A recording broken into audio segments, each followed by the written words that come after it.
Hello, this is Mary Has No Lamb podcast.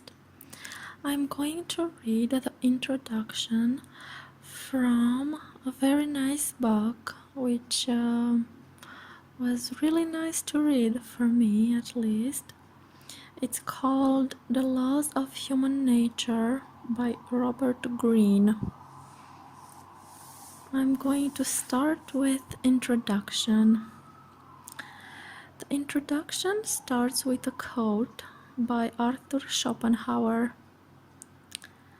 If you come across any special trait of meanness or stupidity, you must be careful not to let it annoy you or distress you, but to look upon it merely as an addition to your knowledge, a new fact to be considered in studying the character of humanity. Your attitude towards it will be that of the mineralogist who stumbles upon a very characteristic specimen of a mineral. That's a beautiful quote. Throughout the course of our lives, we inevitably have to deal with a variety of individuals who stir up trouble and make our lives difficult and unpleasant. Some of these individuals are leaders or bosses, some are colleagues, and some are friends. They can be aggressive or passive-aggressive, but they are generally masters at playing on our emotions. They often appear charming and refreshingly confident, brimming with ideas and enthusiasm, and we fall under their spell. Only when it is too late do we discover that their confidence is irrational and their ideas ill-conceived. Among colleagues, they can be those who sabotage our work or careers out of secret envy, excited to bring us down. Or they could be colleagues or hires who reveal, to our dismay, that they are completely out for themselves, using us as stepping stones. What inevitably happens in these situations is that we are caught off guard, not expecting such behavior. Often, these types will hit us with elaborate cover stories to justify their actions, or blame handy scapegoats. They know how to confuse us and draw us into a drama they control. We might protest or become angry, but in the end, we feel rather helpless. The damage is done. Then another such type enters our life, and the same story repeats itself. We often notice a similar sensation of confusion and helplessness when it comes to ourselves and our own behavior. For instance, we suddenly say something that offends our boss or colleague or friend. We are not quite sure when it came from, but we are frustrated to find that some anger and tension from within has leaked out in a way that we regret. Or, perhaps, we enthusiastically throw our weight into some project or scheme, only to realize it was quite foolish and a terrible waste of time. Or perhaps we fall in love with a person who is precisely the wrong type for us, and we know it, but we cannot help ourselves. What has come over us, we wonder. In these situations, we catch ourselves falling into self-destructive patterns of behavior that we cannot seem to control. It is as if we harbor a stranger within us, a little demon who operates independently of our willpower and pushes us into doing the wrong things. And this stranger within us is rather weird, or at least weirder than how we imagine ourselves. what we can say about these two things, people's ugly actions and our own occasionally surprising behavior, is that we usually have no clue as to what causes them. We might latch onto some simple explanations. That person is evil, a sociopath, or something came over me, I wasn't myself. But such pat descriptions do not lead to any understanding or prevent the same patterns from recurring. The truth is that we humans live on the surface, reacting emotionally to what people say and do. We form opinions of others and ourselves that are rather simplified. We settle for the easiest and most convenient story to tell ourselves. What if, however, we could dive below the surface and see deep within, getting closer to the actual roots of what causes human behavior? What if we could understand why some people turn envious and try to sabotage our work, or why their misplaced confidence causes them to imagine themselves as godlike and infallible? What if we could truly fathom why people suddenly behave irrationally and reveal a much darker side to their character?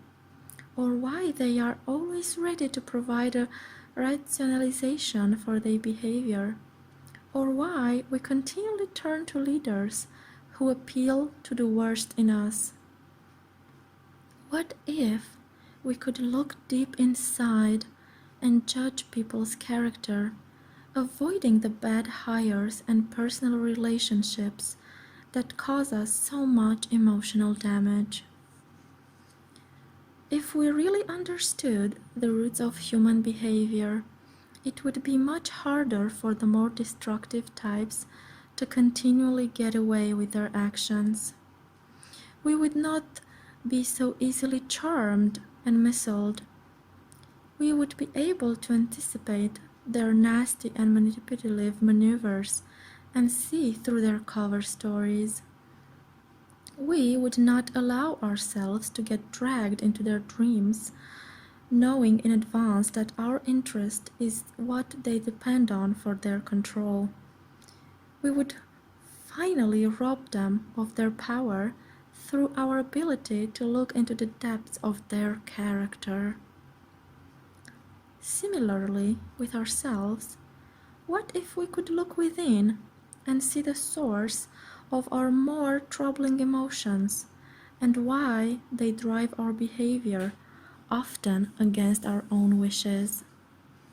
What if we could understand why we are so compelled to desire what other people have, or to identify so strongly with a group that we feel contempt for those who are on the outside?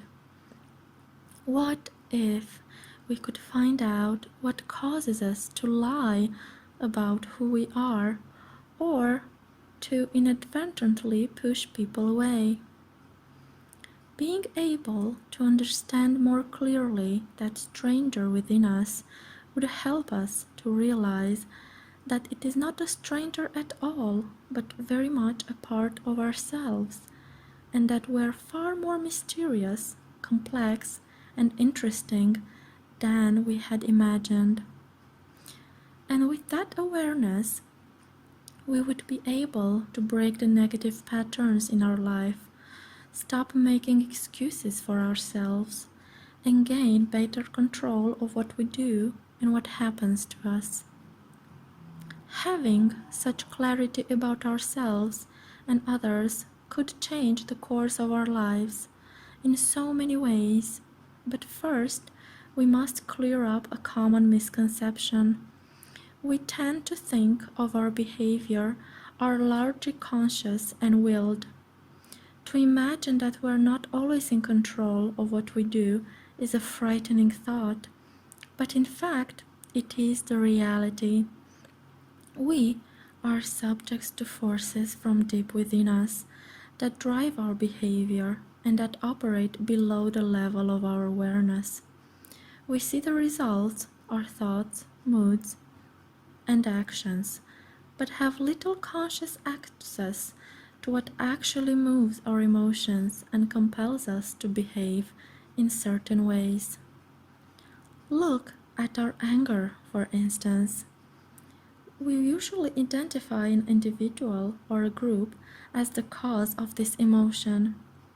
But if we are honest and dug down deeper, we would see that what often triggers our anger or frustration has deeper roots. It could be something in our childhood or some particular set of circumstances that triggers the emotion. We can discern distinct patterns if we look. When this or that happens, we get angry. But in the moment that we feel anger, we are not reflective or rational.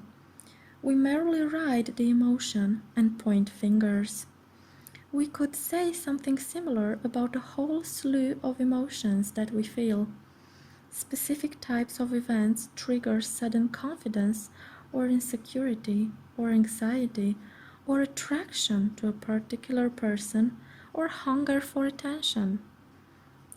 Let us call the collection of these forces that push and pull us from deep within human nature. Human nature stems from the particular wiring of our brains, the configuration of our nervous system, and the way we humans process emotions, all of which developed and emerged over the course of 5 million years or so of our evolution as a species.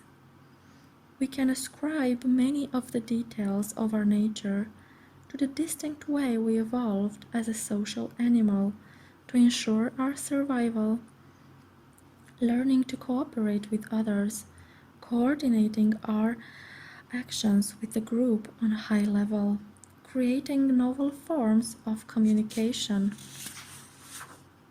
and ways of maintaining group discipline. This early development lives on within us and continues to determine our behavior, even in the modern, sophisticated world we live in. To take one example, look at the evolution of human emotion. The survival of our earliest ancestors depended on their ability to communicate with one another well before the invention of language. They evolved new and complex emotions: joy, shame, gratitude, jealousy, resentment, etc.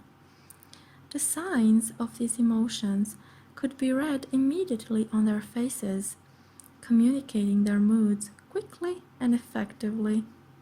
They became extremely permeable to the emotions of others as a way to bind the group more tightly together, to feel joy or grief as one, or to remain united in the face of danger. To this day, we humans remain highly susceptible to the moods and emotions of those around us, compelling all kinds of behavior on our part, unconsciously imitating others, wanting what they have, getting swept up in the viral feelings of anger or outrage. We imagine we're acting of our own free will, unaware of how deeply our susceptibility to the emotions of others in the group is affecting what we do and how we respond. We can point to other such forces that emerged from this deep past and that similarly mold our everyday behavior. For instance, our need to continually rank ourselves and measure our self-worth through our status is a trait that is noticeable among all hunter-gatherer cultures and even among chimpanzees, as are tribal instincts which cause us to divide people into insiders or outsiders. We can add to these primitive qualities our need to wear masks to disguise any behavior that is frowned upon by the tribe, leading to the formation of a shadow personality from all the dark desires we have repressed. Our ancestors understood this shadow and its dangerousness, imagining it originated from spirits and demons that needed to be exorcised. We rely on a different myth. Something came over me. Once this primal current or force within us reaches the level of consciousness, we have to react to it, and we do so depending on our individual spirit and circumstances, usually explaining it away superficially without really understanding it. Because of the precise way in which we evolved, there are a limited number of these forces of human nature, and they lead to the behavior mentioned above: envy, grandiosity, irrationality, short-sightedness, conformity, aggression, and passive aggression, to name a few. They also lead to empathy and other positive forms of human behavior. For thousands of years, it has been our fate to largely grope in the shadows when it comes to understanding ourselves and our nature.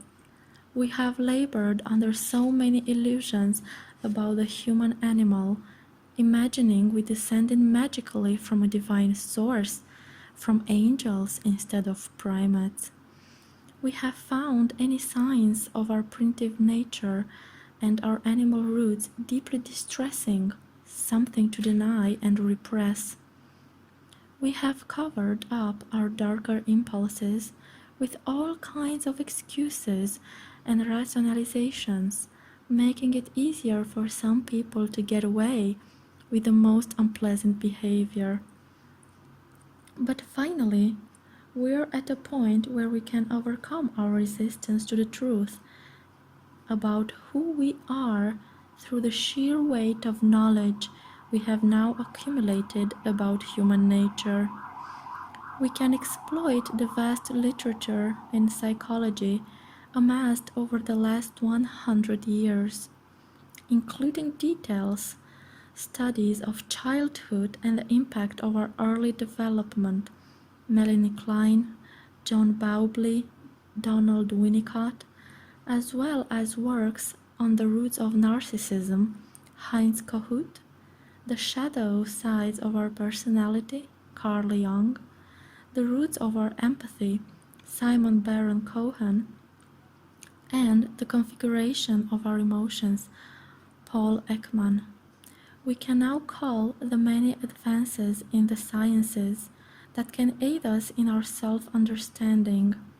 Studies of the brain, Antonio Damasio, Joseph Ledoux, of our unique biological makeup, Edward Wilson, of the relationship between the body and the mind, V. Ramachandran, of primates, Frans de Waal, and hunter-gatherers, Jared Diamond, of our economic behavior, Daniel Kahneman, and of how we operate in groups, Wilfred Bion, Elliot Aronson.